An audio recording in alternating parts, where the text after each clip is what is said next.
गुरुपौर्णिमा उत्सवाच्या पूर्वसंध्येला सामोरं जाऊन या देशात, जगात, राज्यात आणि प्रत्येक सेवेकऱ्यांच्या मनामनात हे स्वामी महाराजांचं कार्य रोजावं, स्वामी महाराजांचा आशीर्वाद मिळावा, स्वामींची सेवा करत असताना परिवाराचा योगक्षेम स्वामी कसा चालवतात हे आपणाला ठाऊक आहे.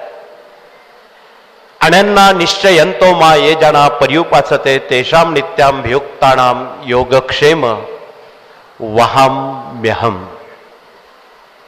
जो कोणी स्वामींचं चिरंतन स्मरण करेन, मनन करेन, चिंतन करेन, त्याला मात्र स्वामी रोज अनुभूती देऊन तारतात की जो 3 अध्याय स्वामी चरित्र वचन 11 माळा जप करेन त्याची बांधिलकी हयात त्यांनी स्वीकारलेली आहे. तथापि इथे उपस्थित असणारे जे भाविक आणि सेवेकरी आहेत, जे रोज 3 अध्याय आणि 11 माळा जप करतात, त्यांनी हात उंच करावे. धन्यवाद. जवळपास 80-90% हात वरती आहेत.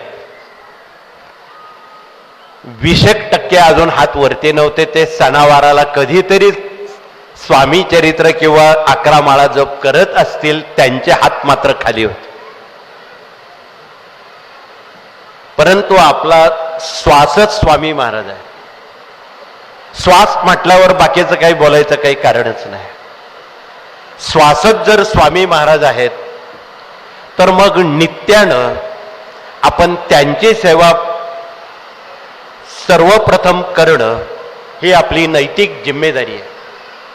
अन्य ज्या सेवा असतील त्या तदनंतर कराव्यात. पहिलं प्राधान्य स्वामी सेवेला द्या. जरी श्री गणेशाय नमः म्हणत असाल तरी सर्वप्रथम स्वामींची सेवा करणं अपरिहार्य आहे.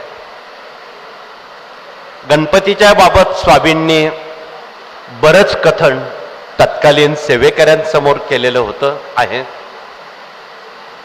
म्हणून आपण कट्टर स्वामींचे सेवेकरी आहात.